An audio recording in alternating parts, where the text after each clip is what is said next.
É, que a gente tem um corpo, né? Os SCRs, são 2 SCRs.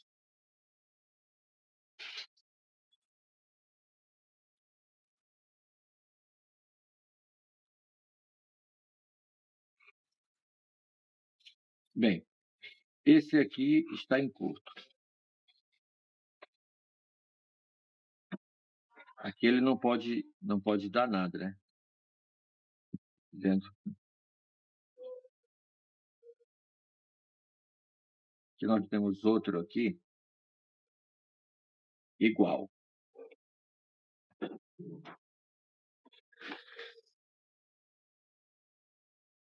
Olha, não sei se você consegue ver,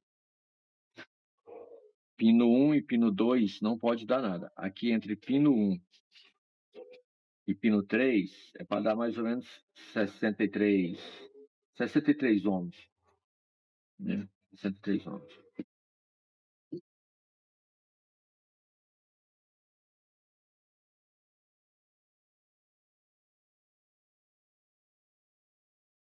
Vamos sacar esses diodos, sacar esses SCRs.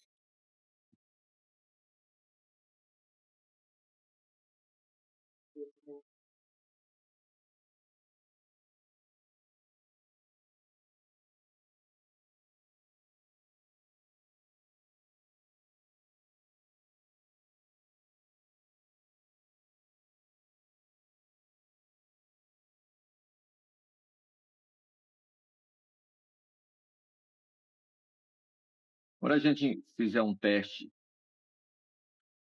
com o componente no local, a gente deve lembrar que existe um circuito paralelo, né?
Bem, feitas as verificações, realmente era só o SCR queimado.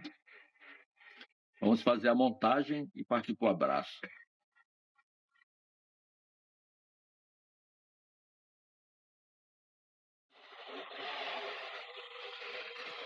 Serviço concluído, trocamos o SCR na placa de controle de velocidade e a máquina está perfeitamente boa novamente, né?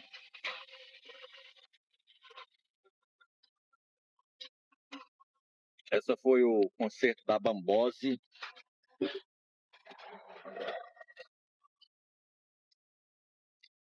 TTG 275ED.